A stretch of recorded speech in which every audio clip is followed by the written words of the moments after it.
प्रेम से बोले आनंद कंद भगवान की जय। गुरुर् ब्रह्मा गुरुर्विष्णु गुरुर्देव महेश्वरा गुरुर्साक्षात् परं ब्रह्म तस्मै श्री गुरुवे नमः।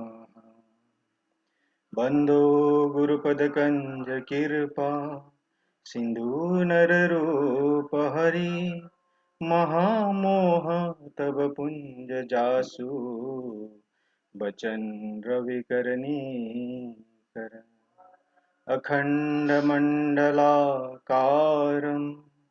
व्याप्तं वेनं चराचरं तत्पदं दर्शितं वेनं तस्मै श्री गुरुवे नमः। प्रेम से बोले सद्गुरुदेव महाराज की जय। आदि शक्ति श्री जगजननी माता जी की जय। परम संत श्री हंस जी महाराज की जय। मानव धर्म की जय।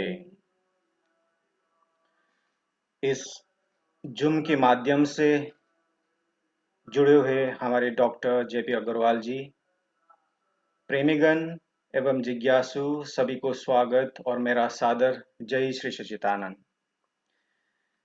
विलंब न करते हुए आज के कार्यक्रम को शुरू करते हैं गुरु वंदना से। गुरु वंदना गाने के लिए मैं आपको यूएसए लेके चलता हूं। सुदीप गुरुम जी को मैं अनुरोध करता हूं गुरु वंदना प्रस्तुत करने के लिए। सद्गुरुदेव भगवान की जय।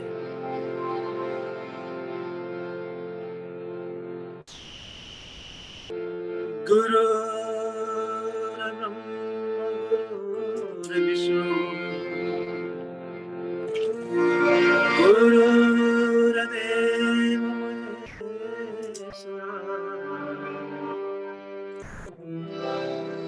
गुरु साक्षात् परब्रह्म तस्मै श्री गुरुवे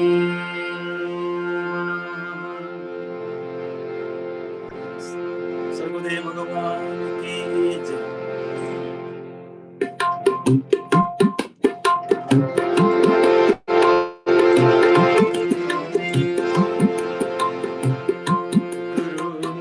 चरण कमल बलि प्रभु चरण कमल बलि मन की दुविधा तारी मन की दुविधा तारी गुरु चरण कमल बलि चरण कमल बलि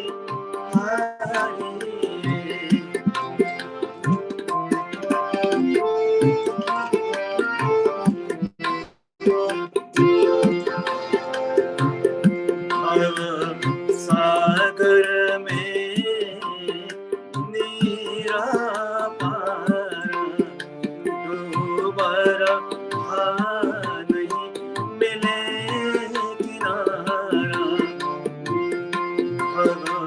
सागर में नीरा पारा डूबरा नहीं मिले किनारा। पल में लिया पल में लिया चरण कमल बलि चरण कमल बलि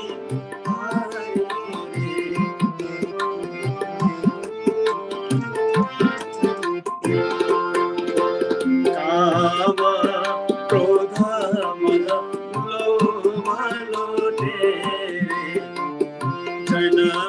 जन्म की पैरी मेरे काम क्रोध मद लोभ लुटेरे जन्म जन्म की बैरी मेरे सबको दीना माई रे गुरु सबको दीना माई गुरु चरण कमल बलि भारी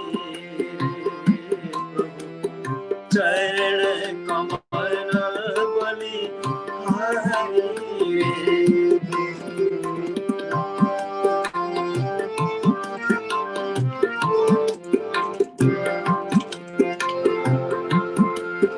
वेत भाव सब दूर कराय पूर्ण ब्रह्म एक दर्शाय वैसा भाव सब दूर कराय पूर्ण ब्रह्म एक दर्शाय घट घट जोतनि हारी गुरु घट घट जोतनि हारी गुरु चरण कमल बलि हारी प्रभु चरण कमल बलि हारी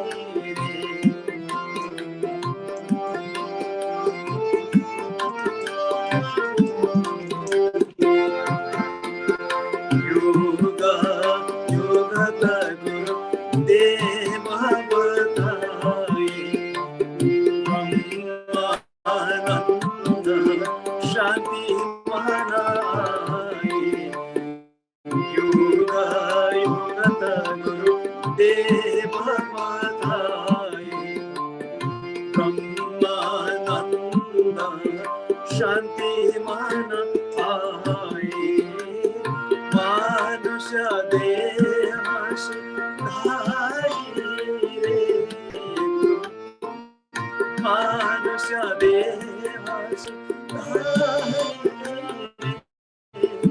गुरु चरण कमल बलि भारी प्रभु चरण कमल बलि भारी मेरी मन की दुविधा भारी रे मेरी मन की दुविधा भारी रे गुरु चरण कमल बलि भारी प्रभु चरण कमल बलि भारी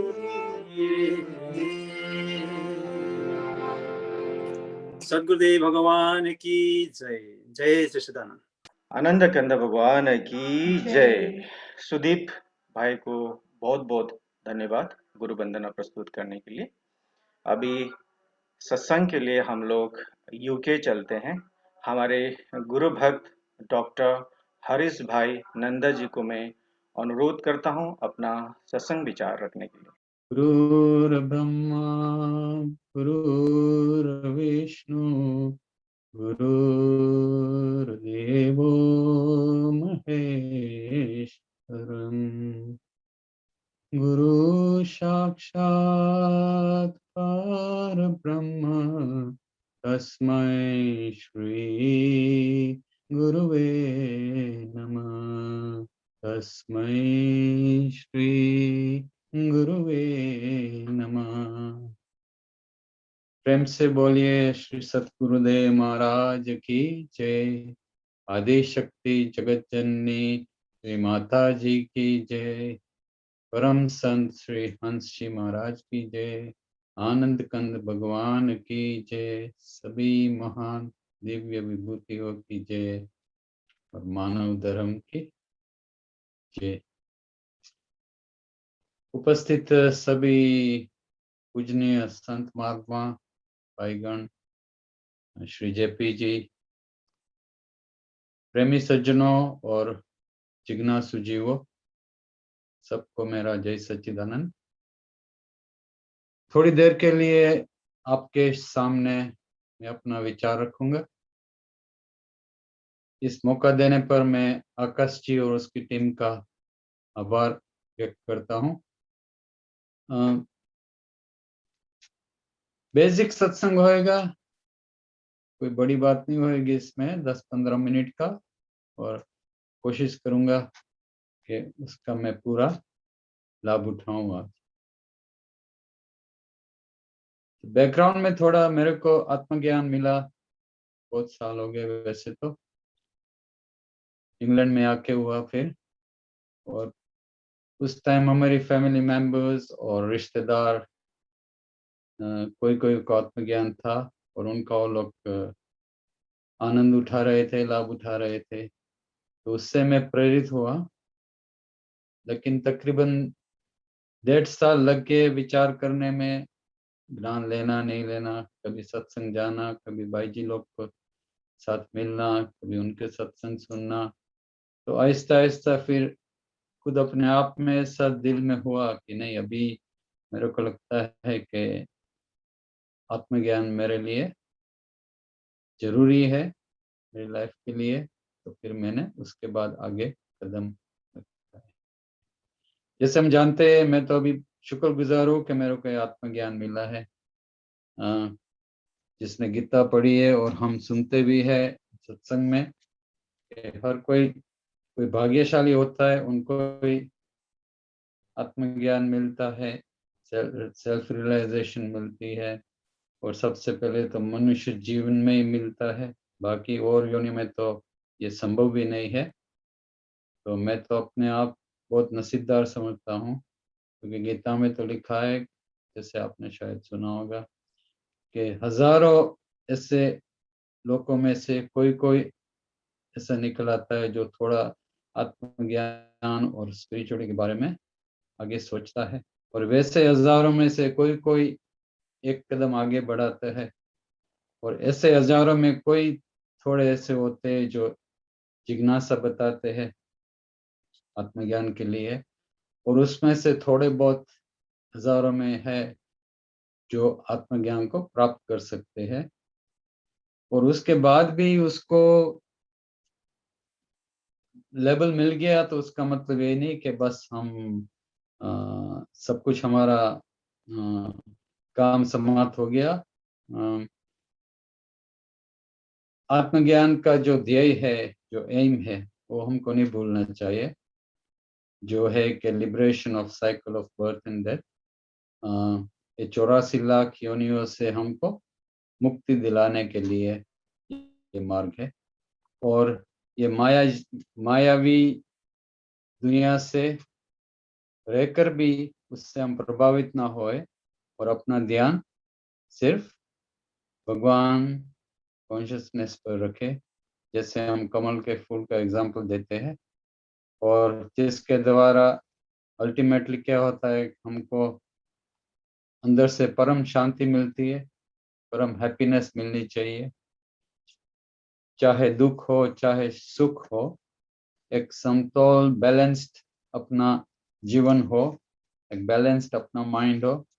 कि उतर चढ़ाव लाइफ में आते हैं तो फिर भी हमको कोई कष्ट नहीं होता, और होता है तो कम होता है, यही उसका अंतिम ध्येय है। लेकिन ये कभी स्वाभाविक है कि जब हम वो 4 पिलर की बात करते हैं, सत्संग में भी सुनते हैं, और हमने पढ़े भी होंगे किधर कि 4 पॉसिबल उसके जो स्तंभ है इसके लिए, एक है सेवा, दूसरा है सत्संग, सुमिरन, और अंतिम में जो है दर्शन। ये फर्स्ट 4 एसेंशियल चीजें हैं जिससे हम आध्यात्मिक जीवन में हम पूरी सफलता प्राप्त कर सकते हैं।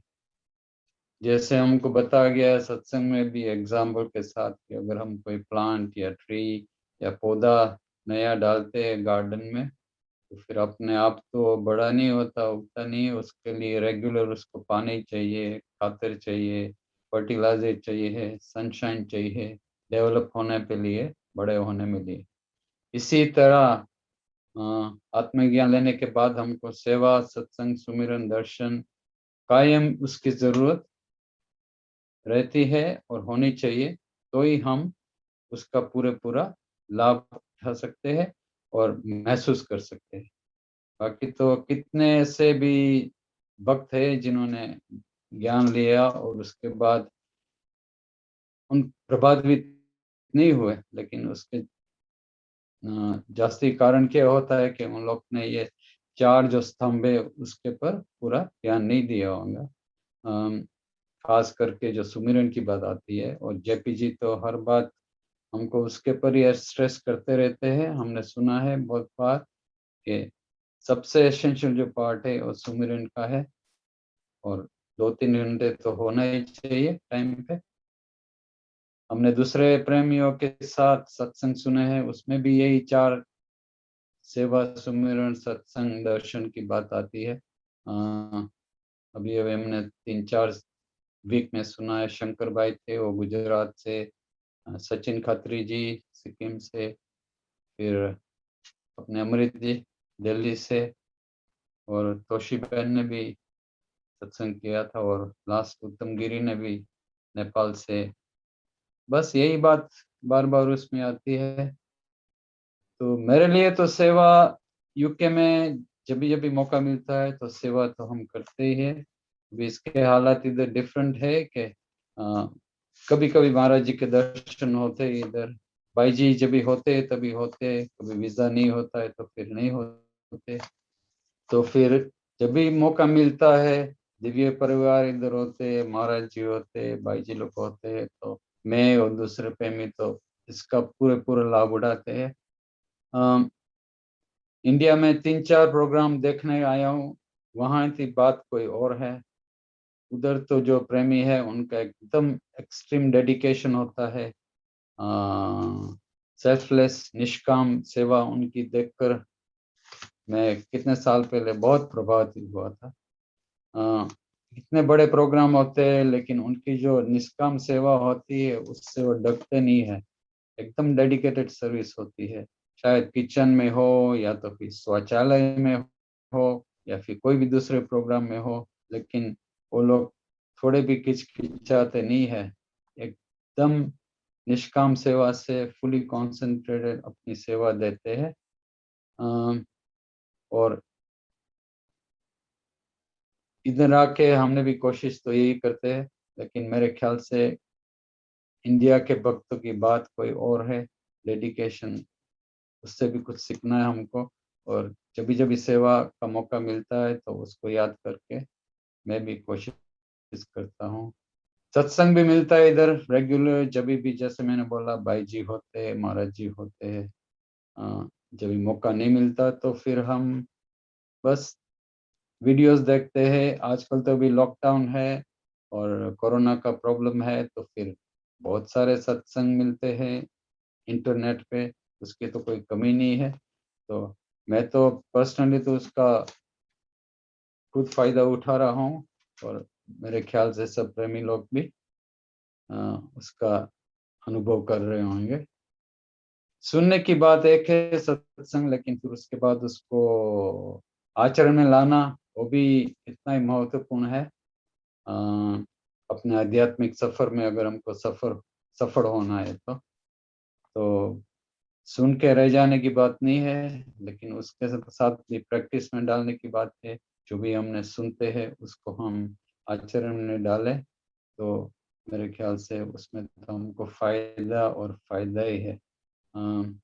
सत्संग मैंने बहुत मौका मिला है इंडिया में भी सुनने का, हंस जयंती पे, वो रामलीला मैदान पे, सिलीगुड़ी प्रोग्राम में भी हमने मौका मिला था तो हम आए थे, गुजरात में भी था प्रोग्राम, और एक दफ़ा मथुरा में भी प्रोग्राम था। तो जहाँ भी हमको चांस मिला तो हमने सत्संग सुनने का मौका जाने नहीं दिया हाथ से। इधर भी जब भी आते हैं दिव्य परिवार तो हम चांस मिलता है, भाई जी लोग होते हैं तभी। और अच्छी बात है कि हिंदी में सत्संग सुना है, गुजराती में सुनते हैं, नेपाली में सुनते हैं और इंग्लिश में भी सुनते हैं। और जैसे मैंने कहा अभी हाल तो इंटरनेट पे इतने सत्संग आते हैं कि उसका हम पूरा लाभ उठाते हैं। तो सेवा, सत्संग, सुमिरन भी उतना ही महत्व है। सबसे जरूरी और महत्वपूर्ण है 4 पिलों में से। एक्सपीरियंस तो कहता है उसके लिए पेशेंस, धीरज, धैर्य बहुत जरूरी है। और रेगुलर अभ्यास, कंटिन्यूस प्रैक्टिस वो भी इतनी जरूरी है। किसी को जल्दी उसका अनुभव हो जाता है, उसके फायदे अमल में आते हैं, किसी को बहुत टाइम लगता है और कोई प्रेमियों को तो इतना पॉजिटिव अनुभव होता भी नहीं है। लेकिन जैसे अग्रवाल जी कहते हैं हर दफा सत्संग में कि रेगुलर अभ्यास, सुमिरन करना, रेगुलर डेडिकेशन 2-3 घंटे करना और पेशेंस रख के, उसमें कोई शक नहीं है कि अगर रेगुलर करेंगे तो उसके फायदे और फायदे ही है। पर्सनली मेरा एक्सपीरियंस तो ये है कि बहुत साल के बाद मेरे को उसके बेनिफिट्स अनुभव होने लगे। और आजकल तो ऐसा होता है, अभी तकरीबन 1-1.5 घंटा तो सुबह कोई तकलीफ नहीं होती है। अभी तो मेरा कंसंट्रेशन भी पहले से बहुत बढ़ा हुआ है, मन में शांति भी जाती है, पीसफुल माइंड है। और मैंने वो भी अनुभव किया है अपना कि जब खेचड़ी मुद्रा होती है तो कंसंट्रेशन और जास्ती बढ़ जाता है अपना। या तो मेडिटेशन ध्यान कर रहे हो या तो फिर कोई भी दूसरा काम कर रहे हो, लेकिन खेचरी मुद्रा से मैंने रियली अनुभव किया है कि जो कंसंट्रेशन है वो 5-10 गुना बढ़ जाता है। तो पर्सनल एक्सपीरियंस से बात करूं तो मैं तो यही कहूँगा सबको कि आपको ये भी प्रैक्टिस रेगुलर चालू करनी चाहिए और एक हैबिट बननी चाहिए। आजकल तो ऐसा होता है अगर एक दिन भी मिस हो गया सुमिरन में तो बेचैनी थोड़ी हो जाती है दिल में, इतनी मज़ा नहीं आती। और मेरे लिए तो बहुत अच्छी बात है वो। बाकी रही पिलर्स में दर्शन बहुत महत्वपूर्ण। महाराज जी के दर्शन और दिव्य परिवार के मेंबर्स के दर्शन होते हैं, भाई जी महात्मा जी के अंदर दर्शन होते हैं। वैसे मैंने कहा कि इधर यूके में तो जब भी चांस मिलता है, मौका मिलता है तभी दर्शन करते हैं रूबरू में। बाकी तो इंटरनेट पे और सत्संग ऑनलाइन पे तो होते ही रहते हैं। जैसे मैंने बोला इंडिया जब भी प्रोग्राम में आए थे तभी हमको बहुत चांस मिला महाराज जी के दर्शन करने का, दिव्य परिवार के दर्शन करने का। फिर मेरे को थोड़ा अनुभव हुआ कि हम यूके में कितने नसीबदार हैं कि हमको जब भी महाराज जी और दिव्य परिवार के दर्शन होते हैं तो हम कितने भाग्यशाली है कि हमको बहुत नज़दीक से इसके साथ बैठ के दर्शन होते हैं। क्योंकि देश में तो हमने इंडिया में देखा है कि घंटे घंटे लग जाते हैं प्रेमियों को महाराज जी के दर्शन देने में, और वो भी फिर दूर से दर्शन करने पड़ते हैं। लेकिन इधर जब भी चांस मिलता है तो हम बहुत लकी है कि हमको बहुत नज़दीक से दर्शन मिलते हैं। इसमें कभी गैर फायदा भी हो जाता है कि हम फिर इतना इजी चांस मिलता है तो फिर हम उसकी वैल्यू कम कर देते हैं। कभी कभी हम उतना दर्शन का महत्व नहीं समझते। तो कोशिश तो यही रहती है हमारी कि जितना चांस मिले हम उसका पूरा लाभ उठाए। और मैं तो सबको यही कहूँगा एक भी अपॉर्चुनिटी मिल जाए तो कभी कभी उसको जाने नहीं देना चाहिए। अपने आप पर्सनली तो मैंने एक भी अपॉर्चुनिटी मिस नहीं की है महाराज जी के दर्शन करने की, और भाई जी के और दिव्य परिवार। और अभी तो मेरी तो आशा है कि अभी जब कोरोना वायरस खत्म होए तो फिर वापस हमको रूबरू में महाराज जी के दर्शन मिले। ये 4 पिलर्स की बात है। सत्संग से हमको लाभ होता है, हम सुनते हैं, हम मार्गदर्शन लेते हैं, तो अपना आध्यात्मिक जीवन हम उसके साथ सफल बनाने की कोशिश करते हैं। महाराज जी तो हमेशा कोशिश करते रहते हैं, उसका तो श्रम चालू ही है, हमने देखा है। उनकी बुकों भी पढ़ी है हमने, जो mind the middle man, man know thyself, living master, और हमारे जो मंथली मैगजीन आते हैं उसका भी उपयोग करके कोशिश करते हैं हम कि अपनी आध्यात्मिक प्रवृत्ति चालू रहे। बाकी तो एक्सपीरियंस है तो मेन तो यही है कि जो श्रद्धा जो है वो विश्वास वो संपूर्ण होना चाहिए। महाराज जी पर विश्वास, दिव्य विभूति पर विश्वास, उसके बिना तो आध्यात्मिक सफलता पूरी कभी नहीं होएगी। और महाराज जी सत्संग में भी हर दफा ही सुनाते हैं, पहले जानो और फिर मानो। एक्सपीरियंस हुआ है जब मैं इंडिया में हंस जयंती पे बहुत साल पहले आया था, तो हजारों की संख्या में थे सब। अचानक महाराज जी ने मेरे को बुलाया स्टेज पर, बोलते हैं आप कुछ शब्द बोलो, थोड़ा सत्संग करो। मैं थोड़ा अजायब लगा, क्योंकि मैंने कभी ऐसे किसी का एड्रेस नहीं किया था, और इतनी बड़ी मेहनत तो पब्लिक तो कभी मैंने देखी नहीं थी। लेकिन पूरा विश्वास था महाराज जी पर कि जो भी वो कर रहे हैं अच्छा है। फिर 20 मिनट कैसे चले गए, 30 मिनट मेरे को कुछ पता नहीं है, और ऐसे अपने आप शब्द निकलने लगे कि मेरे को कुछ डिफिकल्ट नहीं लगा, कुछ पता भी नहीं लगा। और ये महाराज जी की कृपा होगी, नहीं तो मैंने कभी ऐसा कुछ पहले किया नहीं था। लेकिन ये पूरा सेटिस्फाइड था मैं, जो सत्संग मैंने किया, और बहुत ही फ्रूटफुल रहा मेरे लिए। उसके बाद वो आज्ञा मिली तो एकदम फ्री हो गया मैं उसके बाद। बस तो मेरा तो यही एक्सपीरियंस है कि वो श्रद्धा के बिना कुछ आगे की बात नहीं होती है। हमेशा पूर्ण विश्वास होना चाहिए, जो भी महाराज जी कर रहे हैं, कह रहे हैं, वो तो ख्याल में रखना चाहिए। बाकी तो बहुत कुछ है ना है, लेकिन फाइनली अंत में तो मैं इतना ही कहूँगा कि आत्मज्ञान के बारे में, कि पृथ्वी से जल 10 गुना बड़ा है, पानी से अग्नित्व 10 गुना बड़ा है, अग्नि से वायु हवा 10 गुनी बड़ी है, वायु से आकाश 10 गुना बड़ा है, आकाश से माया 10 गुनी बड़ी है, और माया से कहीं बड़ा है ये आत्मज्ञान और आत्म तत्व। तो इसको हमने जरूर से जानना चाहिए और अनुभव करना चाहिए। यही खास कहूँगा मैं जिज्ञासु लोगों को, और जिसके पास आत्मज्ञान है हमें उसका पूरा लाभ उठाना चाहिए। अंतिम में तो यही कहूँगा मैं कि महाराज जी अपनी कृपा हम सब पर बरसाए रखे, और हमारा आध्यात्मिक और धार्मिक जीवन सफल बनाए रखे। इन्हीं शब्दों के साथ मैं अपने छोटी सी बात को विराम देता हूँ। बोलिए श्री सतगुरुदेव महाराज की जय। आनंद कंद भगवान की जय। डॉक्टर हरीश भाई को बहुत बहुत धन्यवाद। अति प्रेरणादायक अपना अनुभव हमारे समक्ष रखने के लिए। सेवा, सत्संग, सुमिरन, दर्शन कैसे हमारे जीवन में इम्पोर्टेंस है, उसके बारे में आपने संक्षिप्त में आपने बताया। बहुत बहुत धन्यवाद।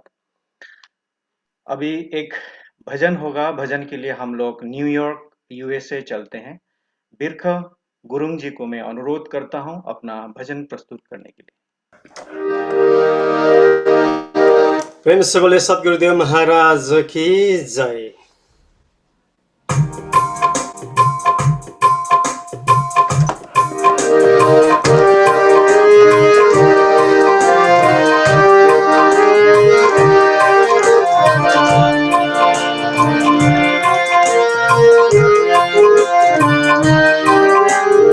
ईश्वर वाहे गुरु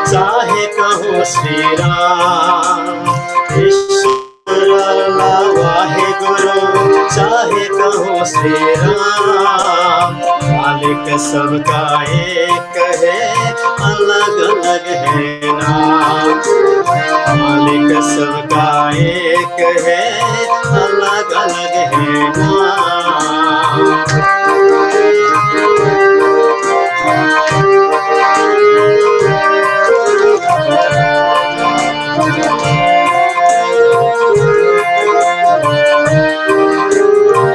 सबसे प्रभु का प्यारा नाता, वही पिता है, वही है माता। सबसे प्रभु का प्यारा नाता, वही पिता है, वही है माता। मंदिर मस्जिद या गिरजाघर सभी प्रभु के धाम। मंदिर मस्जिद या गिरजाघर सभी प्रभु के धाम। मालिक सबका एक है, अलग अलग है नाम। मालिक सबका एक है, अलग अलग है नाम।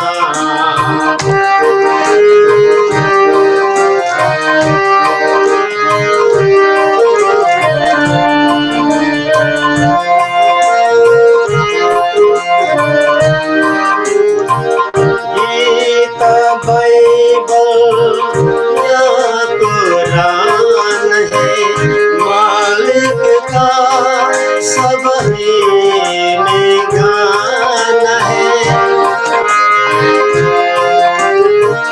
गीता बाइबल या कुरान है, मालिक का सब ही में गान है। सबका प्यारा सदा बनाता, सबके बेड़े काम। सबका प्यारा सदा बनाता, सबके बिगड़े काम। मालिक सबका एक है, अलग अलग है नाम। मालिक सबका एक है, अलग अलग है नाम।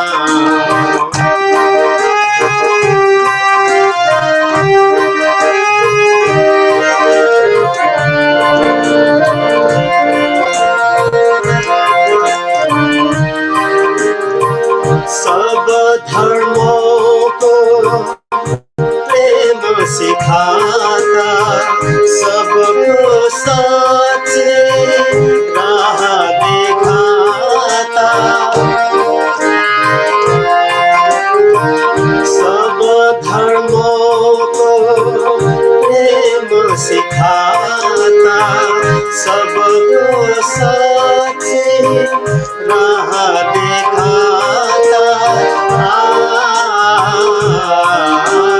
दूर किया करता है दाता, सबके कष्ट तमाम। दूर किया करता है दाता, सबके कष्ट तमाम। मालिक सबका एक है, अलग अलग है नाम। मालिक सबका एक है, अलग अलग है नाम।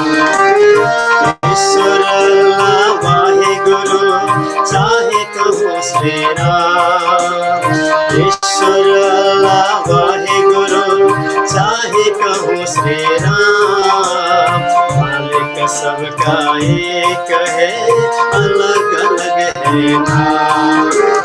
मालिक सबका एक है, अलग अलग है नाम। मालिक सबका एक है, अलग अलग है नाम। प्रेम से बोले सद्गुरुदेव महाराज को जय। आनंद कंद भगवान की जय। अति सुंदर भजन प्रस्तुत करने के लिए बिरखा गुरुंग जी को बहुत बहुत धन्यवाद। अभी सत्संग होगा। सत्संग के लिए हम लोग हरिद्वार इंडिया चलते हैं। डॉक्टर जेपी अग्रवाल जी को मैं अनुरोध करता हूं अपना सत्संग विचार रखने के लिए। सभी को मेरा सादर जय सच्चिदानंद। अभी मैं सिलीगुड़ी आ गया हूँ हरिद्वार से। वैसे भी गर्मी का मौसम आ गया है और हम अभी बहुत सुंदर भजन सुन रहे थे। ईश्वर अल्लाह वाहे गुरु चाहे कहो श्री राम, मालिक सबका एक है अलग अलग है नाम। सज्जनों, वास्तव में ये बात सच है कि सारे संसार का क्रिएटर एक है, दो नहीं है। उसको हम क्रिएटर कहें, भगवान कहें, सत्य कहें, ये भाषा का व्याख्या का फर्क है। जब आइंस्टाइन से पूछा गया कि आप भगवान को किस रूप में मानते हो, तो उन्होंने कहा कि संसार में सारी चीज रिलेटिव ट्रूथ है, चेंज होने वाली ट्रूथ है। अभी हम कहेंगे कि आज रात हो गई, कुछ घंटों बाद ये दिन हो जाएगा। हम कहेंगे ये महीना अप्रैल का है, अगले महीने मई हो जाएगा। सारी संसार की चीजें परिवर्तन चीज है, टेम्परेरी सत्य है। पर हम मानते कोई एब्सोल्यूट ट्रूथ है जिसमें चेंज नहीं होता। उसको आप लोग भगवान कहते हैं, हम उसका एब्सोल्यूट ट्रूथ कहते हैं। यही नानक साहब कहते हैं, जुगादी सच है भी सच, नानक होसी भी सच, क्योंकि इट इज ऑलवेज ट्रूथ। तो वो जो सत्य है, वो जो परमात्मा है, वो जो क्रिएटर, वह एक है सारे संसार के लिए। झगड़ा किस बात का है? नाम का झगड़ा है। कोई कहेगा उसका राम सुमिरन कैसे करना, कोई कहेगा राम राम जपो, कोई कहेगा ओम का जाप करो, कोई कहेगा वाहे गुरु कहो, कोई कहेगा नहीं अल्लाह का नाम लो। झगड़ा नाम को लेकर होता है, जबकि ये झगड़ा भी सुपरफिशियल है, समझ न होने के कारण है। मैंने एक कथा सुनी थी। एक व्यक्ति था, उसका नाम था हरिप्रसाद शर्मा। वह एक बड़े शहर में था, आपका जैसे न्यूयॉर्क जैसा कोई बड़ा शहर, या दुबई का। सारी लेडीज हम दुबई में प्रोग्राम कर रहे हैं। वैसे एक बात मैं कहना चाहूंगा बीच में, दुबई के प्रेमी और जो श्रोतागण मेहनत तो कुछ कर रहे हैं, हमारी संख्या कुछ बढ़ रही है, पर अभी भी हमको और मेहनत करनी चाहिए। क्योंकि जो लोग सुना रहे हैं, भजन गा रहे हैं, सत्संग सुना रहे हैं, हमारे हरी जी ने कितना सुंदर अभी सुनाया, पर श्रोतागण 100 होंगे तब भी वही बात है, 200 होंगे तब भी वही बात है, 500 होंगे तब भी वही बात है।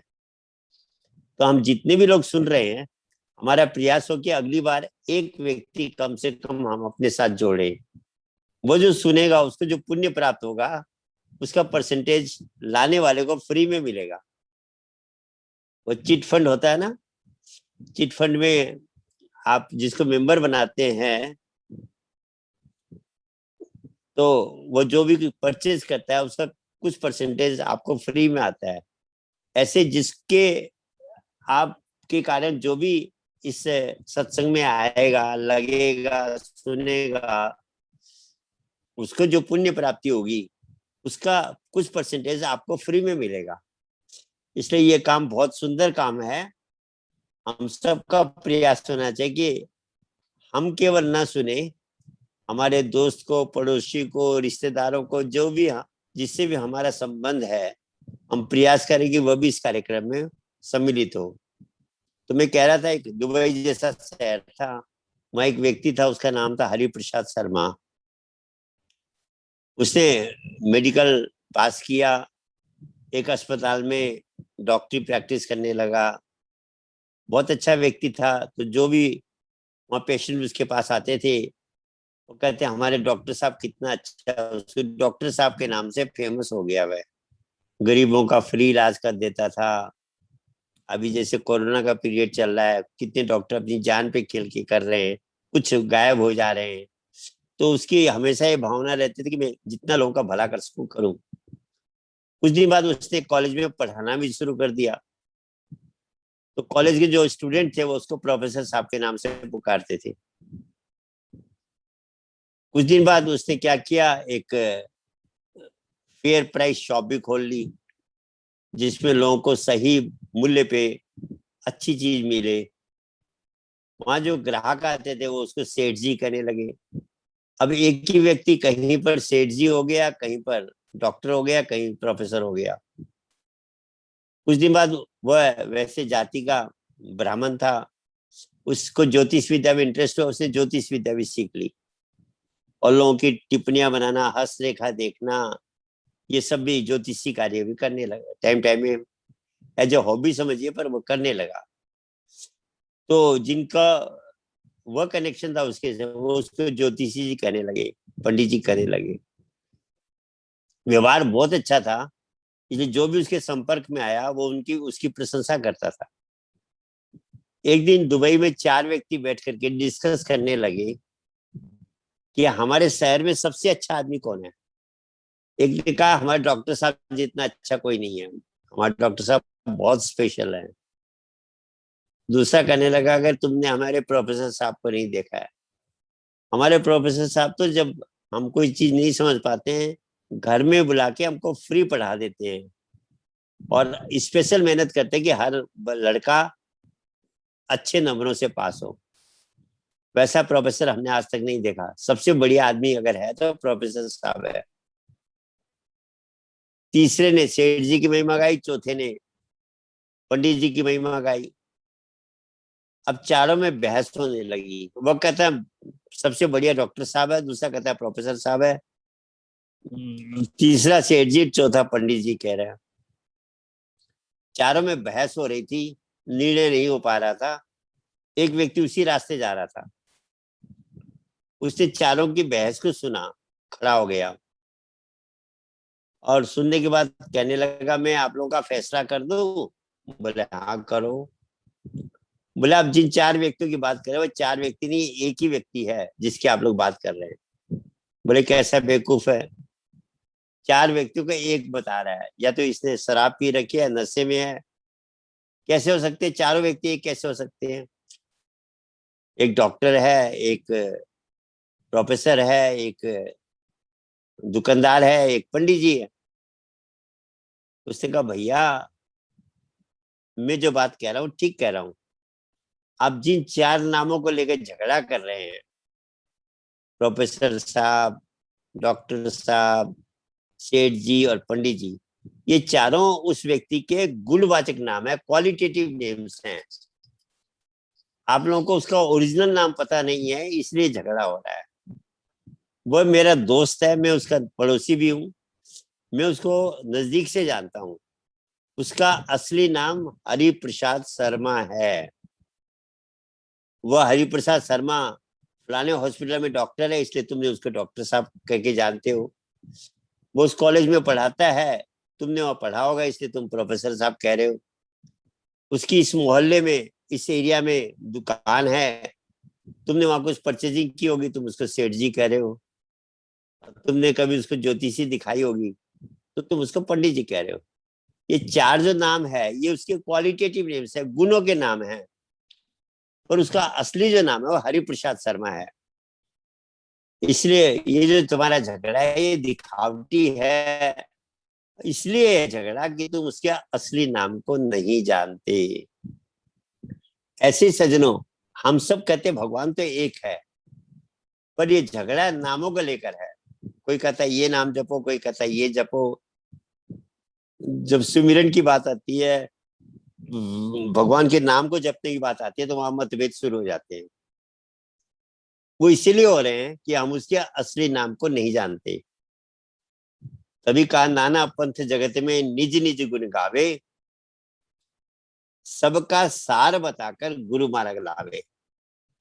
जो स्पिरिचुअल मास्टर होता है वही सेंस बता देता है और झगड़ा समाप्त कर देता है। तो भगवान भी एक है और उसका जपने वाला नाम एक ही है, 2 नहीं है। उसी नाम को आपने हमने गर्भ में जपा था, और वह नाम ऐसा नाम है अगर हमने उसका सुमिरन करना शुरू कर दिया, उसकी प्रैक्टिस शुरू कर दी, अकेला नाम हमारे जीवन की सारी समस्याओं को हल करने की क्षमता रखता है। कहते पेड़ की जड़ में पानी डालो तो सारे पेड़ पत्तों को पहुंच जाता है।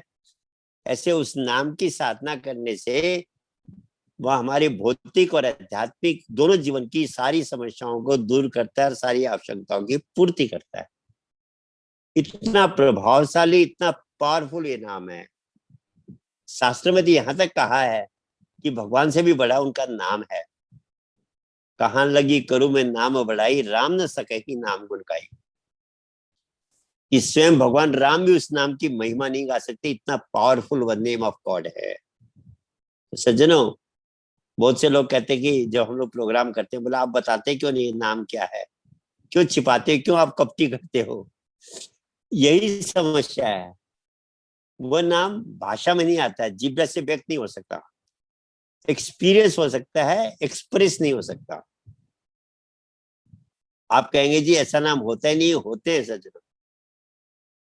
कहा दो तरह की आवाज होती है, दो तरह के नाम होते हैं, एक वर्णात्मक होते हैं, एक ध्वनात्मक होते हैं। वर्णात्मक का मतलब जो भाषा में आ सके, ध्वनात्मक का मतलब एक साउंड है जिसको हम भाषा में व्याख्या नहीं कर सकते। तभी कहा 52 अक्षर माया माही, इनमें सत्य नाम नाही नाही नाही। कि 52 अक्षरों के अंदर में भगवान का नाम नहीं है, वो इससे अलग है। गीता में उसको अव्यक्त अक्षर कहा गया, और उस नाम को समझने में ही ये मेहनत है, और यही सत्संग का उद्देश्य है। जब हम सत्संग को रेगुलर सुनेंगे, क्योंकि सज्जनों सुनना बहुत बड़ी बात नहीं है, जैसे हमारे हरि जी कह रहे थे, उससे बड़ी बात है समझना, अंडरस्टैंडिंग क्रिएट होना। तभी तो क्राइस्ट ने कहा I will give you the understanding to understand the scriptures. पढ़ना अपनी जगह, सुनना अपनी जगह, अंडरस्टैंडिंग पैदा होना अलग बात है। और वह एक बार के सत्संग सुनने से, 2 बार सुनने से नहीं होता। जब हम रेगुलर सुनते हैं तो धीरे धीरे हमारे ब्रेन के अंदर में, हमारी बुद्धि के अंदर में अंडरस्टैंडिंग क्रिएट होती है कि वास्तव में क्या है, आध्यात्मिक क्या है, लाइफ क्या है, परफेक्ट लाइफ को लीड करने का प्रोसेस क्या है, और जिसको हम आनंद और परमानंद कहते हैं वो क्या चीज है, and how we can attain it. ये सारी बातें धीरे धीरे समझ में आती है, एक बार में नहीं आती। इसलिए कहा रेगुलर नियमित सत्संग सुनना चाहिए, और अकेले स्वार्थी होके नहीं सुनना चाहिए, औरों को भी ज्वाइन करना चाहिए। आज मैं देख रहा था करीब अबोव 100 की हमारी संख्या है। मेहनत तो हुई है, पर इसको और बढ़ाना है। और अगली बार मेरा निवेदन है, जितने भी हम इसमें सम्मिलित लोग हैं, हम अपनी तरफ से प्रयास करें, लोगों को इंस्पायर करें, क्योंकि ये कोरोना काल बहुत डेंजरस काल है। अच्छे अच्छे लोग जा रहे हैं, जवान लोग जा रहे हैं। आज ही हमारे हंस हर्बल के जो जनरल मैनेजर थे नवीन जी, उनका शरीर पूरा हो गया, बिल्कुल स्वस्थ थे, सब कुछ था, उम्र भी बिलो 50 थे, कोई ज्यादा प्रॉब्लम भी नहीं थी। अचानक बीमार हुए, हॉस्पिटल एडमिट हुए, सांस लेने में तो ऑक्सीजन की कमी होने लगी शरीर में, वेंटिलेटर लगाया और चले गए। तो इस सांस का कोई भरोसा नहीं कब चला जाए। अगर हमने सत्संग सुन रखा है, अगर थोड़ा बहुत मेडिटेशन कर रखा है, तो कहते हैं अगर मुक्ति को प्राप्त नहीं भी कर पाया तो व्यक्ति कम से कम मनुष्य शरीर को तो फिर से प्राप्त करेगा और अपनी साधना को फिर स्टार्ट करेगा। यही तो गीता में जब भगवान कृष्ण से अर्जुन पूछता है कि प्रभु मान लो कोई साधना पूरी नहीं कर पाया और उसकी मृत्यु हो गई, क्या उसकी की हुई भक्ति, सेवा, साधना सब जीरो हो जाएगी? कहा नहीं अर्जुन, ऐसा नहीं होगा। उसे जितनी साधना की है उसी के हिसाब से वह अगले जन्म में फिर मनुष्य बनेगा, 84 में नहीं जाएगा वह।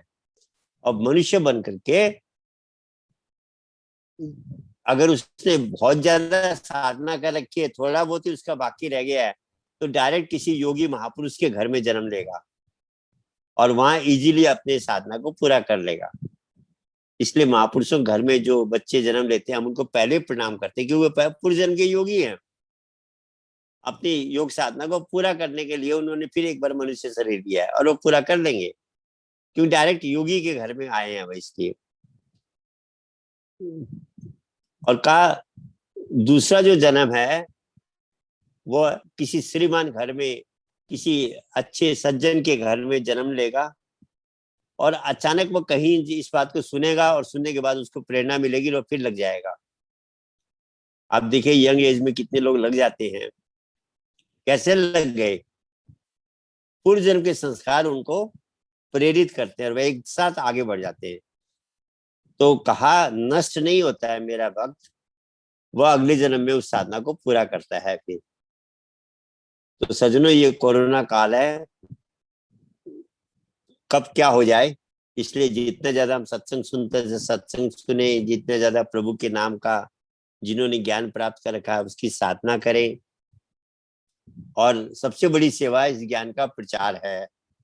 भगवान कृष्ण कहते हैं, अर्जुन जो मेरे ज्ञान का प्रचार करता है मुझे प्राणों से प्यारा है। तो इसका प्रचार करें। और घड़ी टिक टिक कर रही है, हमारा क्वेश्चन आंसर सेशन भी है, इसीलिए ज्यादा न कहते हुए यहीं पर हम विश्राम लेते हैं। और सार एक ही है कि प्रभु के उस नाम को जानना है जिसको हमने गर्भ में जपा था, और उस नाम को जान करके उसको फिर से साधना करनी है। वह एक ही नाम हमारे जीवन का रक्षक भी है, प्रॉब्लम हल करने वाला भी है, गाइड करने वाला भी, सब कुछ अकेला नाम कर देगा। उससे बड़ा कोई साथी नहीं है, उससे बड़ा कोई मित्र नहीं, उससे बड़ा कोई गाइड नहीं है, वह उससे बड़ा कोई हमारा शुभ चिंतक भी नहीं है। तो उस प्रभु के नाम को जानकर उसका सुमिरन भजन करें। सबको मेरा धन्यवाद। जय सच्चिदानंद।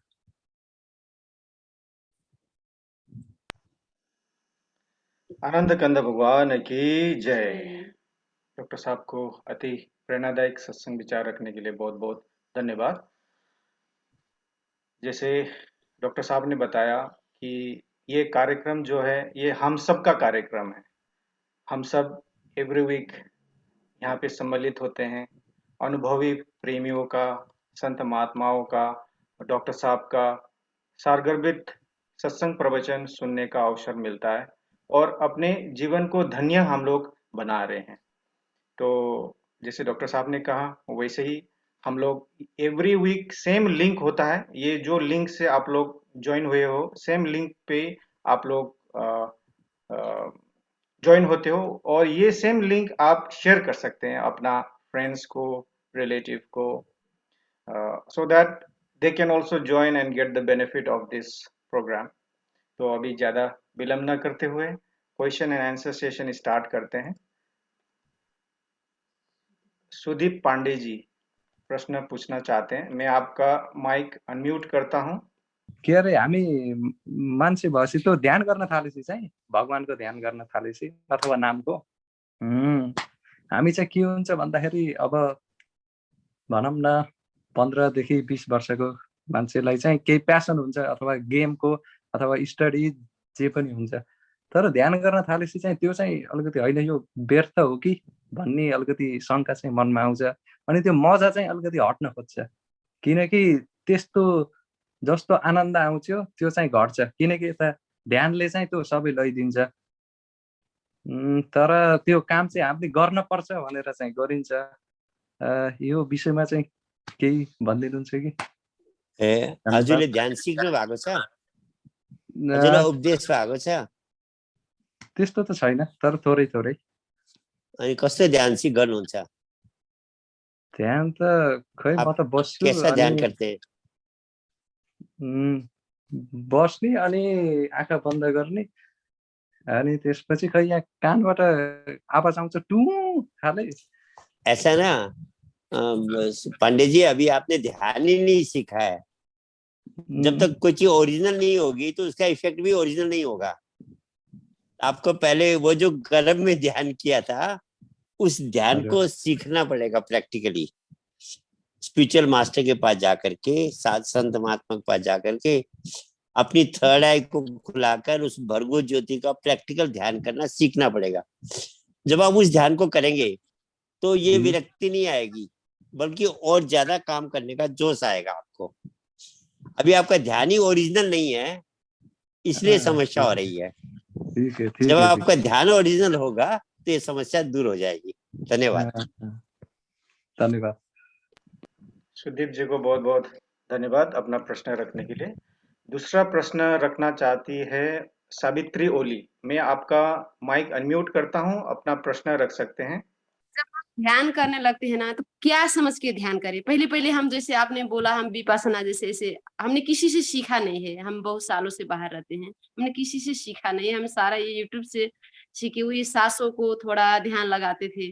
अभी जब आपकी उससे फिर नहीं, सांसों को ध्यान नहीं देना, आंख बंद करके रहना, पर दिमाग में तो आता रहता है ना, इस कैसे इसको कंट्रोल करे या क्या समझ के ध्यान को करे? सविता जी, पहले आपको ध्यान सीखना पड़ेगा। हाँ, कैसे ध्यान सीखे सीखने हम, का बताइए मतलब, मुझे। सुनिए मेरी बात सुनिए। जैसे ध्यान करने के लिए पहले आपकी आंख खुली, आंख नहीं होगी, ध्यान कैसे होगा? तो हमारे अंदर एक ज्योति है भगवान की, हाँ। भर्गो ज्योति जिसको कहा, हम्म। वह ज्योति का ध्यान करना पड़ेगा। तो ध्यान करने से पहले उस ज्योति को देखना पड़ेगा। हम कोई चीज को देखें तभी तो ध्यान कर सकते हैं। वो ज्योति इन आंखों से दिखाई नहीं देगी, वह देगी तीसरे नेत्र से। तभी गीता में जब भगवान कृष्ण को अर्जुन ने कहा कि मैं आपका स्वरूप देखना चाहता हूँ, तो कहा इन आंखों से नहीं देख सकता, दिव्यम ददामी ते चक्षु पश्चिम युगमेश्वरम, कि मैं तेरे को दिव्य नेत्र देता हूँ। दिव्य नेत्र देने के बाद उस ज्योति को देखा उन्होंने। तो पहले आप कहाँ पर हैं इस समय? हम ऑस्ट्रिया में रहते हैं। हमने ऑस्ट्रिया आपको बोला था हम कि अगस्त ऑस्ट्रेलिया? में आ रहे हैं ना नेपाल। ऑस्ट्रिया यूरोप में, जर्मन के साइड में रहता है। हाँ, हाँ, तो आप। आपको ऑस्ट्रेलिया में तो आपको कोई प्रैक्टिकल आंख खोलने वाला नहीं मिलेगा। पर हाँ, आप जब नेपाल आएंगे, हाँ, तो आप जब नेपाल आएंगे तो नेपाल में हमारे आश्रम है, वहां आप जाएंगे तो वहां संत महात्मा को आप रिक्वेस्ट करेंगे तो वो आपका ऑपरेशन करेंगे, स्पिरिचुअल ऑपरेशन, और आपका थर्ड आई खोल देंगे। जब खुलेगा तो आपको अंदर ज्योति दिखाई देगी। आप जैसे पिक्चर हॉल में बैठ जाते हैं, अगर पिक्चर हॉल में स्क्रीन में कुछ नहीं आए तो आपका मन भटकेगा, इधर उधर की थॉट आएगी। पर पिक्चर स्टार्ट हो जाती है तब थॉट नहीं आती, मन पिक्चर में लग जाता है। ऐसे अभी आप आंख बंद करते हैं तो पिक्चर तो आ नहीं रही, तो मन भाग रहा है। जब थर्ड आई खुल जाएगी, लाइट दिखेगी, तो पिक्चर स्टार्ट हो गई अंदर की, तब आपका मन भागेगा नहीं, तब उसमें लगना शुरू हो जाएगा। इसलिए आपको पहले ध्यान सीखना पड़ेगा, थर्ड आई खुलवानी पड़ेगी, अंदर का ऑपरेशन करना पड़ेगा, तब आपका ध्यान शुरू होगा। धन्यवाद। ठीक है, आपका भी बहुत बहुत धन्यवाद। सावित्री जी को अपना प्रश्न रखने के लिए बहुत बहुत धन्यवाद। एक और प्रश्न आया है यूके से, हमारे नूर थापा जी। वो पूछते हैं, जेपी सर, जब मानिसहरू इन्टॉक्सिकेसन हुन्छन् त्यतिखेर हाम्रो बुद्धि इन्टॉक्सिकेसन हुन्छ कि हाम्रो मन? कृपया वर्णन गरिदिनुहुन्छ कि? आंसर हिंदीमा दिनुभए हुन्छ, धन्यवाद। नूर थापा जी। इंटॉक्सिकेशन में क्या होता है? इंटॉक्सिकेशन में क्या होता है कि आपके जो मन तो क्या है, एक्टिवेटिंग मीडियम है खाली। इंटॉक्सिकेशन होता है ब्रेन की जो सिस्टम है उसको गड़बड़ कर देता है वह।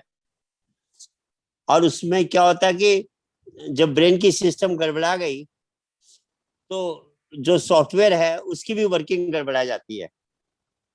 तो आपका जो इंटॉक्सिकेशन है दोनों को इफेक्ट करता है, माइंड को भी इफेक्ट करता है और ब्रेन को भी इफेक्ट करता है। क्योंकि हम जो ये हमारी सिस्टम काम कर रही है, आत्मा कुछ नहीं कर रही, आत्मा तो केवल एनर्जी दे रही है। इसमें ब्रेन और माइंड रूपी कंप्यूटर काम कर रहा है। ब्रेन हार्डवेयर है, माइंड सॉफ्टवेयर है। मन सॉफ्टवेयर है, हमारा जो मस्तिष्क है वह हार्डवेयर है। तो जब हम इंटॉक्सिकेशन करते हैं, तो कोई व्यक्ति ड्रिंक करता है, ड्रग्स खाता है, तो दोनों सिस्टम, पूरी सिस्टम को डिस्टर्ब करता है। उसमें हार्डवेयर भी डिस्टर्ब होता है, सॉफ्टवेयर भी डिस्टर्ब होता है। तो बुद्धि भी डिस्टर्ब हो जाती है, ब्रेन की फंक्शनिंग भी डिस्टर्ब होती है, और मन के अंदर जो सॉफ्टवेयर प्रोग्रामिंग है वो भी डिस्टर्ब होती है। इसलिए वह अजीब तरह के उसमें रिजल्ट सामने आते हैं, तो ये दोनों को डिस्टर्ब करता है। धन्यवाद। धन्यवाद डॉक्टर साहब। एक और प्रश्न है, हमारे कृष्णा जी पूछना चाहते हैं। मैं आपका माइक अनम्यूट करता हूं, आप अपना प्रश्न पूछ सकते हैं। कृष्णा जी। डॉक्टर साहब नमस्कार। नमस्कार। मैंने उपदेश लिया था 2.5 महीने हो गए, लेकिन मुझे एक तो ध्यान करने में एक प्रॉब्लम है, वो है कि मैं जब ध्यान करने बैठता हूँ, जब ध्यान लगने लगता है after half an hour, then मैं फील करता हूँ कि मैं सो जाता हूँ। मुझे कुछ नहीं होता, ये रेगुलर हो रहा है। मैं जब बचता हूँ, जब ध्यान लगने लगता है, तब मैं सो जाता हूँ, ऑटोमेटिकली सो जाता हूँ। कैसे हो रहा है, इसके बारे में कुछ बताइए ना। आप कहाँ पर हैं? नेपाल, काठमांडू। आपने ध्यान सीख लिया? सीख लिया, 2.5 महीने हो गए, 2.5 महीने हो गए। अच्छा, ध्यान करते समय क्या होता है? नींद आने लगती है? जब लगने लगता है ध्यान, तब नींद आती है। वो तो आएगी ना। वो क्या कि मन जब शांत होता है तो नींद आती है। तो उसके लिए आपको क्या करना पड़ेगा? आसन थोड़ा ठीक से जमा के सीधा होके बैठना पड़ेगा, और ऐसी टाइमिंग में बैठिए जब अगर आपको नींद आ रही है उस समय, तो एक बार सो लीजिए, उसके बाद उठ करके ध्यान करिए। क्योंकि ध्यान में मन शांत होगा तो नींद तो आएगी आएगी। इसलिए आपको टाइमिंग ऐसी मिलानी पड़ेगी कि आपकी नींद पूरी हो जाए, तब आप ध्यान में बैठे। और शरीर को अगर आप सीधा रखेंगे तो निंद्रा कम आने की संभावना रहती है। ये मेरुदंड अगर सीधा रहेगा तो नींद कम आने की संभावना रहेगी। धन्यवाद। धन्यवाद डॉक्टर साहब। हमारे कृष्णा जी को बहुत बहुत धन्यवाद अपना प्रश्न रखने के लिए। एक और प्रश्न आया है इजराइल से, Riwaj ji. How to control my thought for preventing it from doing things not meant for me. Sometimes we force ourselves to something which was never ours. How can we control this thought? अच्छा रेवा जी, ऐसा है, दो चीज है हमारे अंदर, एक बुद्धि एक मन है। मन के अंदर बुद्धि नहीं होती है, mind does not have brain. तो मन को जो आदत हमने डाल दी, कोई गलत आदत, बुरी आदत मन को पड़ गई है, और वह आदत इतनी स्ट्रांग हो गई है कि वह हमारी हैबिट नहीं होकर के हमारा कैरेक्टर बन गया है, स्वभाव बन गया है। तो वह आदत जबरदस्ती फोर्स करेगी। ब्रेन कहेगा कि इस काम को नहीं करना है, पर मन जबरदस्ती कराएगा। मन ज्यादा पावरफुल हो गया। तो ऐसी सिचुएशंस हमारे जीवन में आती है।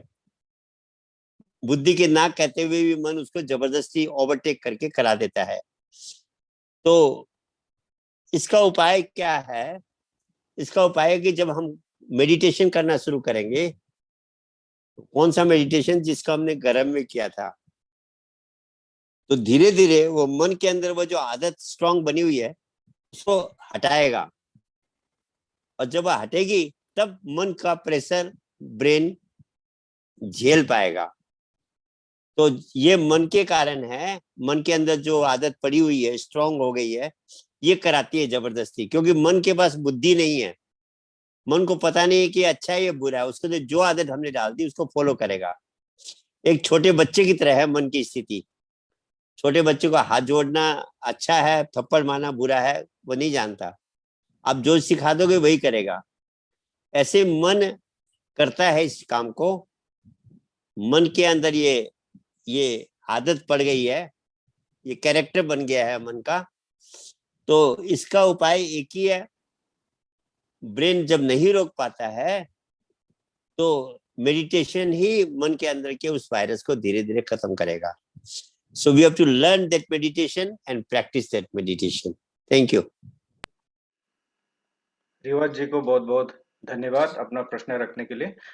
सफल सेंचुरी जी पूछते हैं, I am 22 years old and I am doing BE in computer engineering. I have a good vision on my work too. I want to build a team with people having great dedication on work. So my question is that how can I make a team of people having highly dedication on vision and have working capability on spiritual rhythm? सफल जी, ऐसा है, dedicated team तो आपको spiritual लोगों की ही मिलेगी। जो real spiritual लोग होंगे वही आपकी टीम में डेडिकेटेड होंगे। अदरवाइज और बाकी लोग तो सेल्फिश होते हैं, आपकी टीम में सम्मिलित भी होंगे और गड़बड़ा जाएगा बाद में। तो पहले तो आपको स्पिरिचुअल बनना पड़ेगा और फिर स्पिरिचुअल लोगों में से जो आपकी टीम के लायक है उनको निकालना पड़ेगा। It is not a very easy job, it's a difficult job but not impossible. तो पहले आपको मेडिटेशन करके स्पिरिचुअल बनना पड़ेगा, फिर जो मेडिटेशन करने वाले स्पिरिचुअल लोगों की टीम बनाएंगे तो आपको डेडिकेटेड टीम बनेगी, मिलेगी। हाँ, पॉसिबल है पर ये काफी मेहनत मांगता है। Thank you. एक और मेरे सामने प्रश्न आ रहा है। डॉक्टर साहब, रोमा जी कर रही है इजराइल से। रोमा जी क्या से वो आप भगवान है? Is there God? Roma ji 100% है। आप खाना खा रहे हो और आप कहो जी मैं खाना तो खा रही हूँ, खाना बहुत स्वादिष्ट है, पर मैं ये नहीं मानती कि इसको किसी ने बनाया है, तो कैसी बात होगी वह? खाना खा रहे, खाना बनाने वाला नहीं है, ऐसा तो हो ही नहीं सकता। जब आपके सामने डिश है तो there must be a cook who prepare this dish. इतना बड़े क्रिएशन हो रखा है, ऑटोमेटिक कैसे हो जाएगा? कोई ना कोई तो क्रिएटर है इसके पीछे। एक लड़का और पिता में डिस्कस हो गया। पिता नास्तिक था, कहता था भगवान नाम की कोई चीज नहीं है। लड़का कहता था भगवान है, क्रिएटर है। बोला नहीं है, तो उससे पूछा पिताजी फिर ये क्रिएशन कैसे हुआ? बोले एनर्जी और मोशन से ऑटोमेटिक अपने आप हो गया सारा, कोई बनाने वाला नहीं, ऑटोमेटिक हो गया क्रिएशन। लड़के ने देखा कि पिताजी को मैं तरीके से समझाऊंगा। उसको बहुत अच्छी पेंटिंग आती थी, लड़के को, लेफ्ट हैंडेड था। उसने बहुत अच्छी एक पेंटिंग बनाई। दिन में एक फ्रेम लाया, उसमें लगा के पिताजी के ड्राइंग रूम में उस पेंटिंग को लगा दी। शाम को पिताजी आए, बोले बोले ये भाई इतनी अच्छी पेंटिंग ये कौन लाया, कहाँ से लाया, किसने लगाई? बोले पिताजी पता नहीं।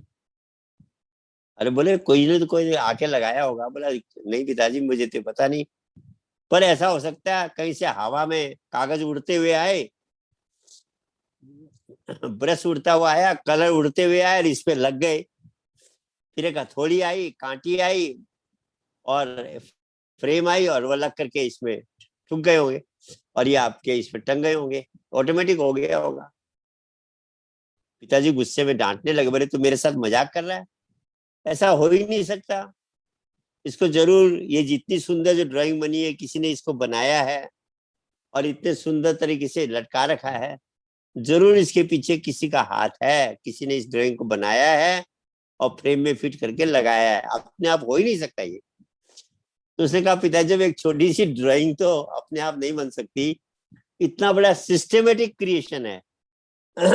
आप देखिए सिस्टमेटिक है ये, जिगजैग नहीं है। साइंस उस सिस्टम्स को केवल ढूंढ तो रही है, और क्या है लॉज ऑफ साइंस? क्या है? जो नेचर की सिस्टम है, जो क्रिएटर की सिस्टम, उसको साइंस ढूंढ के पता लगा रही है और कह रहे ये कानून है, ये लॉ है, ये लॉ है। अगर वो सिस्टमेटिक नहीं होता तो साइंस कुछ कर ही नहीं पाती। ये साइंस की जो प्रोग्रेस हो रही है, जो एवोल्यूशन हो रहा है संसार में, ये इसलिए हो रहा है कि सारा सिस्टमेटिक है। सूर्य सिस्टम से घूम रहा है, ग्रह सिस्टम से सूर्य की चारों तरफ परिक्रमा कर रहे हैं, हर चीज सिस्टमेटिकली काम कर रही है। हमारे अंदर भी हार्ट की फंक्शनिंग, सारी चीजें एक सिस्टम से काम कर रही है। तो जब सिस्टम है तो इसको क्रिएट करने वाला भी है। आप उसको क्रिएटर कहो, भगवान कहो, शब्दों में कुछ भी कहो, but there is a creator and that we call as God. So there is God. Thank you. Roma ji को बहुत बहुत धन्यवाद अपना प्रश्न रखने के लिए। डॉक्टर साहब, आज हमारे प्रोग्राम में फर्स्ट टाइम थिम्पू भूटान से एक क्वेश्चन आया है, तो वो ले लेते हैं। मैं काश थिम्पू भूटान लिखा है, आपका माइक अनम्यूट करता हूं, आप अपना प्रश्न पूछ सकते हैं। सर्वप्रथम सबैजनालाई जय श्री सच्चिदानन्द। डाक्टर साहेब जय श्री सच्चिदानन्द हजुरलाई पनि। Akash sir, thank you so much for sharing the link. I could होइन मैले धेरै डक्टर साहेबको भनौँ उहाँको सत्सङ्ग सुनेर मतलब आज हजुरको सानिध्यमा बसेर चाहिँ धेरै कुराहरू प्राप्त गरिरहेको छु होइन। र माई क्वेसन चाहिँ के छ भने जुन अहिले जुन कोरोनाको जुन कालमा है त्यो धेरैजनाले जुन ज्यान गुमाइरहेको छ र कता कता हामी के भन्ने गर्छौँ भने आत्मशक्ति निस्केर गएपछि शरीर अब होइन एउटा मर्छ भन्ने कुराहरू हामी गर्छौँ। र कता कता फेरि सन्त महात्माले हामीलाई सत्सङ्ग सुनाउने गर्छ जरे जरे में हे झाँकी भगवान के बिकज एभ्रिवेयर त्यो आत्मशक्ति हुन्छ भनेर। डक्टर साहेब के हामी जुन जुन बेला अब हामी मर्छौँ होइन त्यो शरीरमा चाहिँ आत्मशक्ति हुँदैन भन्नु सकिन्छ या त्यसको विषयमा अलिकति स्पष्टीकरण पारिदिनु भए एकदमै धन्य हुने थियो। You can speak in Hindi डक्टरजी, आई क्यान जस्ट अन्डरस्ट्यान्ड। तपाईँले सोध्नु भएको कि आत्मा मरेपछि आत्माको के हुन्छ गति, त्यही सोध्नु भएको। शरीर डक्टर साहेब जब आत्मशक्ति शरीरबाट निस्केपछि शरीर मर्छ भन्छौँ, तर वास्तवमा त्यो मरेको शरीरमा पनि त आत्मा त हुन्छ होला बिकज आपके कहने का मतलब है कि जब जर्रे जर्रे में है झांकी भगवान की, तो जो शरीर मरा है उसके अंदर भी तो आत्मा है। एनर्जी तो सब चीजों में है। आप देखिए एनर्जी का दो रूप है।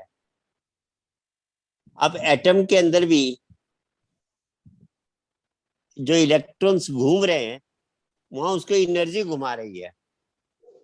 तो जो भगवान जो वो एनर्जी है, वो जो वाइब्रेशन है जिसका हमने नाम का प्राइमोडियल वाइब्रेशन, वो कण कण में व्यापक है। पर ये जो वो तो रहेगी, वो तो अगर आपने धूल है, एक धूल का कण भी लेंगे उसके अंदर भी एनर्जी है। पर ये जो आत्मा की बात है ये वो एनर्जी है जो इन्फिनिटी के को प्राप्त करेगी, जो कॉन्शियस एनर्जी है। तो कॉन्शियस और अनकॉन्शियस एनर्जी के दो रूप हो गए ना। ये कॉन्शियस एनर्जी है जो दूसरे शरीर में जाएगी, फिर 84 में जाएगी किस शरीर में। जो कण कण में भगवान है वो प्राइमोडियल वाइब्रेशन के रूप में है, वो तो है ही, पर ये आत्मा अलग हो गई उससे। ये एक्चुअली आत्मा अकेली नहीं जाती है, मन के साथ जाती है। तो बॉन्डेज सोल है ये, वो फ्री नहीं है, तो वह इन्फिनिटी को भी प्राप्त नहीं कर सकती, वो बॉन्डेड है, इसलिए वह दूसरे शरीर में फिर जाती है। कण कण में जो है वो तो एनर्जी ओमनीप्रेजेंट एनर्जी है प्राइमोडियल वाइब्रेशन के रूप में। वो तो अभी भी आपके अंदर है, आपके श्वासों को चला रही है। जब वो एनर्जी छोड़ देगी श्वास बंद हो जाएंगे और आत्मा मन के साथ निकल के चली जाएगी। तो ये फर्क है। धन्यवाद। Thank you sir, thank you so much. Doctor साहब बहुत बहुत धन्यवाद। हृदयनाथ जी बहुत समय से प्रश्न पूछना चाहते हैं। हृदयनाथ जी आपका माइक अनम्यूट करता हूं मैं। धन्यवाद आपको समय देने के लिए डॉक्टर साहब, बहुत बहुत धन्यवाद। डॉक्टर साहब नमस्कार। नमस्कार। मेरा मन में कई दिनों से एक शंका सी, डाउट सा है कि जब ये शरीर निकलता, जब प्राणांत होता आदमी का, तो उस समय शरीर से एक शक्ति निकल जाती है, जिसको आप प्राण बोले, आत्मा बोले, कुछ भी चीज बोले। तो मेरा ये शंका है कि वो प्राण जाता कहाँ है और फिर इस शरीर में किस प्रकार आता है, और अगर वो आता है तो क्या अकेला आता है या किसी के साथ में आता है? जो निकलता है वो भी आत्मा अकेली नहीं निकलती है, उसको कहा सूक्ष्म शरीर जाता है। सूक्ष्म शरीर का मतलब मन के अंदर आत्मा बंधी हुई जाती है, मन रूपी जेल में बंद यह आत्मा जाती है। और जब ये दूसरे शरीर में प्रवेश करेगी तो मन के साथ ही प्रवेश करेगी। इसलिए वो जो संस्कार होते हैं पूर्व जन्म के, वो मन रूपी सॉफ्टवेयर में के अंदर होते हैं। तो जो भी शरीर मिलता है, मनुष्य शरीर जब दूसरा मिलता है तो ब्रेन रूपी हार्डवेयर को वो सॉफ्टवेयर प्रोग्रामिंग करता है। तो आत्मा अकेली नहीं जाती है, मन के साथ जाती है और मन के साथ ही फिर दूसरे शरीर में प्रवेश करती है। धन्यवाद। धन्यवाद। सुदीप जी पूछ रहे हैं, I have heard that enlighten soul doesn't take rebirth, how, please explain. Soul कब तक रीबर्थ लेती है? जब तक मन के बंधन में है। मन का बंधन जब कट गया तो इन्फिनिटी को प्राप्त हो गई। It became the creator itself. तो वह जन्म ले न ले उसकी मर्जी है। फिर उसके बाद जन्म और मरण कब तक है? जब तक आप मन के बंधन में हैं। When you are caged by the mind, but when you are got liberation from the bondage of mind, आपने माइंड को खत्म कर दिया, जीरो बना दिया, तो आप एनलाइटनमेंट का मतलब है आप लिबरेटेड हो गए। एंड लिबरेटेड सोल का means infinity plus minus anything is equal to infinity. अनंत में आप जुड़ गए। समुद्र के बीच में घड़ा है, उसमें पानी भरा हुआ है समुद्र का, घड़ा फूट गया तो पानी समुद्र बन गया। तो जो आत्मा एनलाइटनमेंट को प्राप्त कर लेती है वह इंफिनिटी को प्राप्त कर लिया उसने।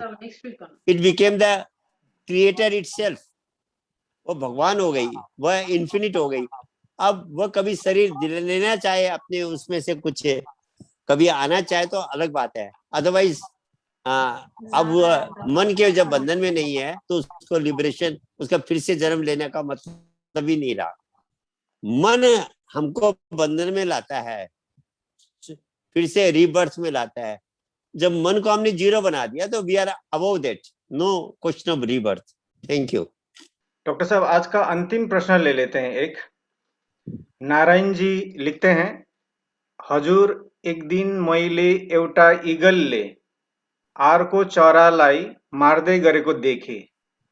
मैले त्यो चरालाई सेभ गर्न पनि सक्थिएँ, तर सेभ गर्यो भने फेरि इगलको खानेकुरा पनि त्यही हो।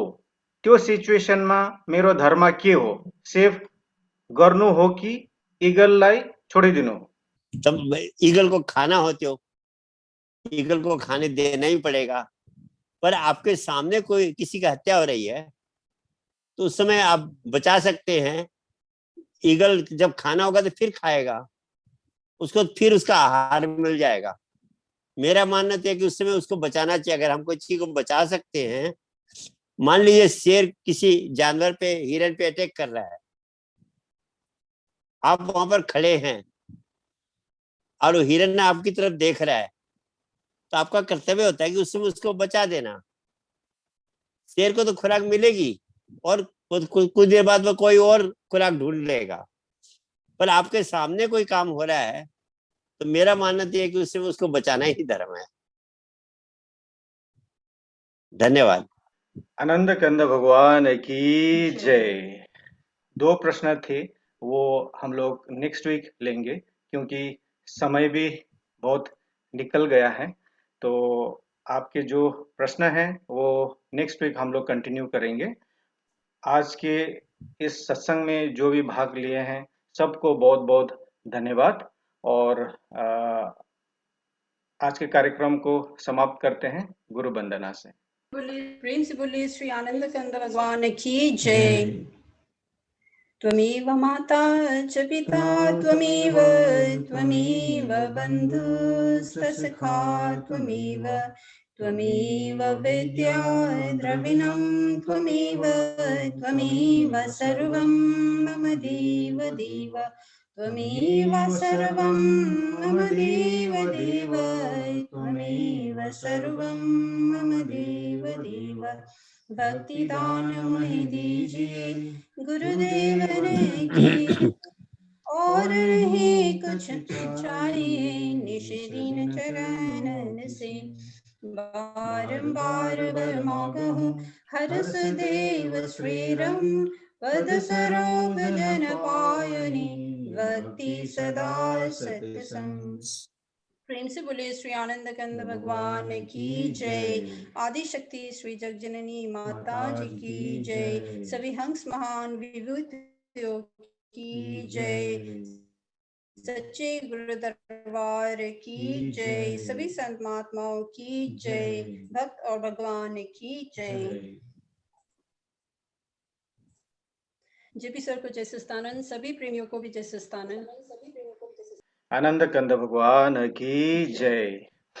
आज के जो कार्यक्रम में हमारे सुदीप जी, तीर्थ गुरु जी, आपको भी बहुत बहुत धन्यवाद। आपने अति सुंदर भजन प्रस्तुत किया और हमारे यशोदा बहन को भी बहुत बहुत धन्यवाद देना चाहते हैं। वो हमेशा हमारे लिए भजन सिंगर अरेंज करते हैं। यशोदा जी को भी बहुत बहुत धन्यवाद।